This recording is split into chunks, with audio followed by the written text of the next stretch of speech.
It really is, it's an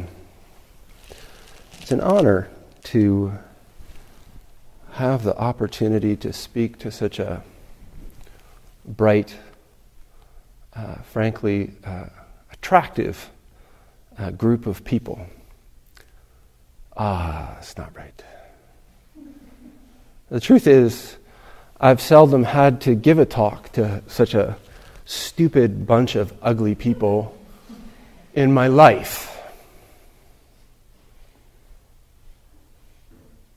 Well, actually, the truth is, I've hardly spoken to most of you. And for most of the evening this evening, I've had my eyes down, so I don't even really know what you look like. But tonight I wanted to talk a little bit about the fragility of this thing that we call self. So first I have to take you on a little bit of a roller coaster ride. Most of you don't know me from Adam. And yet with just a few words, this guy in the fancy robe sitting at the end of the room can lift you up, make you feel good. I'm smart and so attractive. And then dumps you down, you stupid ugly. So easy. In Zen, we say that for the most part, we live our lives like cattle with a ring through our nose, being led this way and that by our desires and our aversions, constantly chasing after the things that we think will give us lasting happiness, or maybe make us a fulfilled person, a big person, a complete person. A lot of people are here at the university for exactly this reason.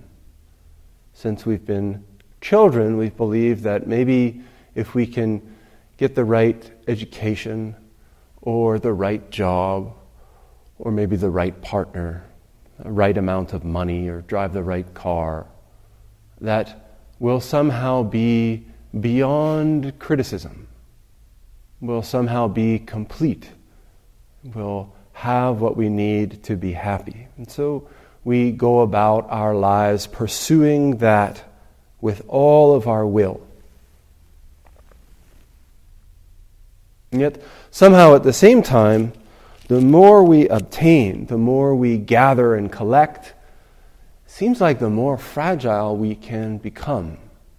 The more clearly we define who we are and what we like and what we stand for, the easier it is for us to be criticized, to be hurt. And part of what is moving me to talk about this is that there's been a number of really, maybe it's because of the internet and Facebook and all that. There are a lot of suicides recently that have been really high profile. People talking about suicide. And this issue carries a lot of weight for me because when I was in my teenage years, I wasn't a happy person. My personal response wasn't so much depression. It wasn't directed inwards towards myself, but usually outwards. I was an angry person. When I came into Zen practice, what I began to learn, or what I began to understand, was this thing that we call a self.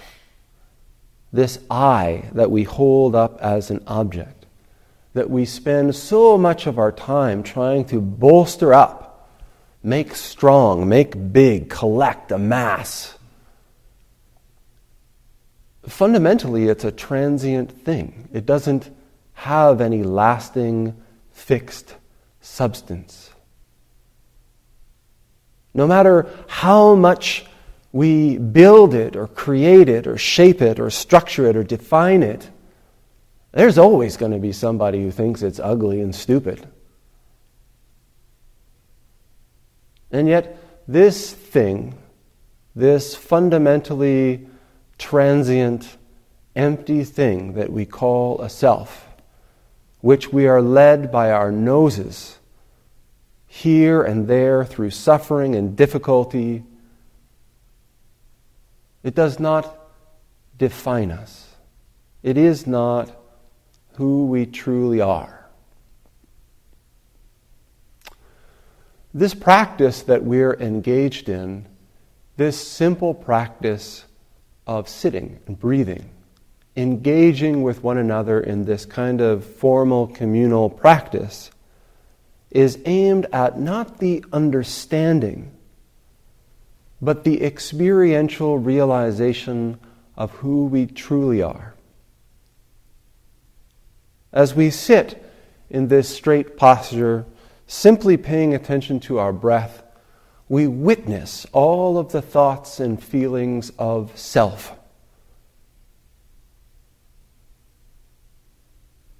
And it can seem like a crazy place to be when we stop for a moment and pay attention to what's going on in our minds and in our hearts. We think, oh my God, I must be crazy. Yet, if we continue to simply sit, like silt in a jar of water, this noise slowly begins to settle. And beneath all of this racket, beneath all of this busyness and noise, we can come to experience the ground of our being, our origin, our source. And this source, this origin, this quietness, to use traditional terms, this emptiness which has as its content all things, is our nature, our very root. Usually I use this metaphor of an ocean.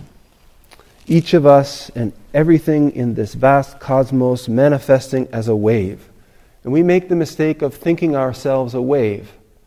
This practice reminds us that we are the ocean. But today I want to change a little bit. I often use this phrase, the vast cosmos. This is our nature. We can get caught up in what kind of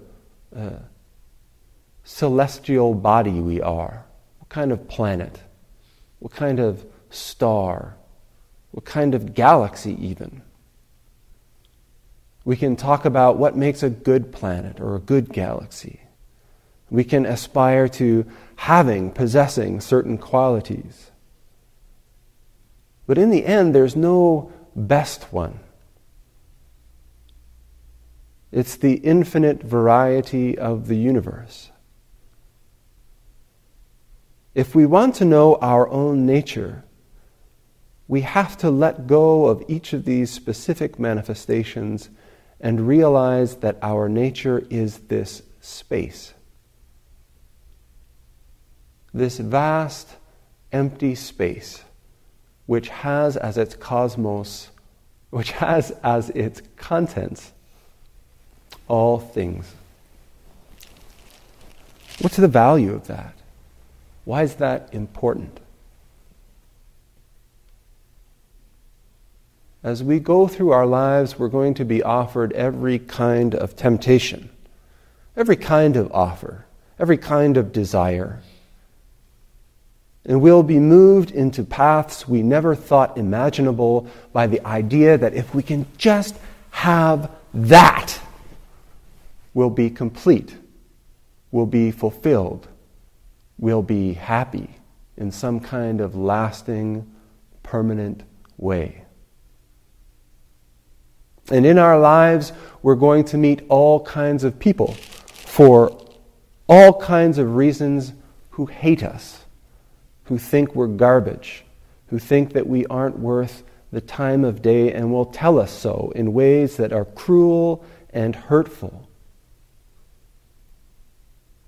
And if we're stuck on this idea of self, on this idea of I, which is dependent on having and avoiding, pursuing and getting away from, then we have no rest. From the moment that we're born to the moment that we drop dead, we're either chasing after something or running away from something. But if for even a moment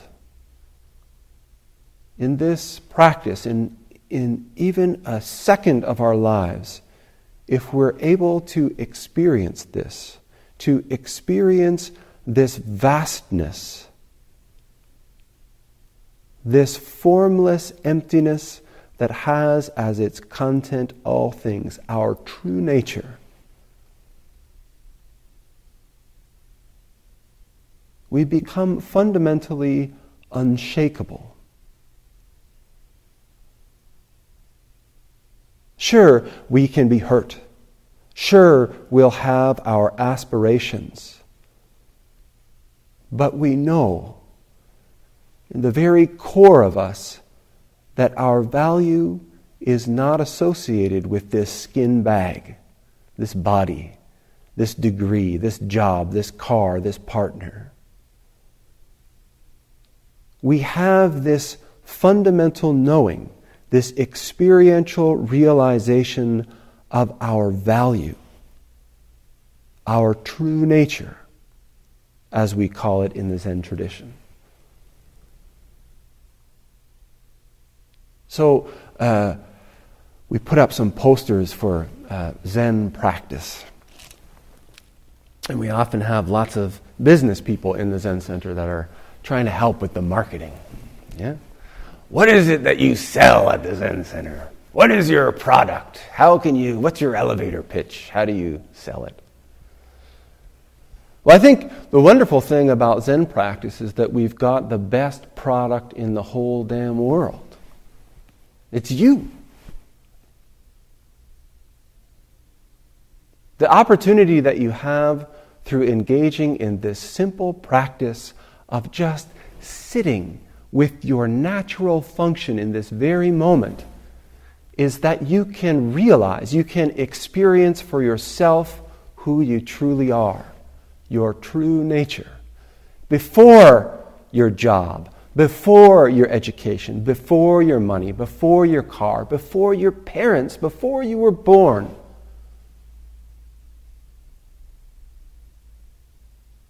This is the value of this practice. So make no mistake, this activity that we're engaged in is a simple one. Just sitting, straight back, neat rows, breathing into our bellies. But as we engage in this practice, we can realize that this idea of self, which stands separate from all other things in this cosmos, is an illusion. Not just understanding this in our heads, but experiencing this to the very core of our being and allowing ourselves to be transformed by it, allowing our lives to be transformed by it. Awakening to who we truly are.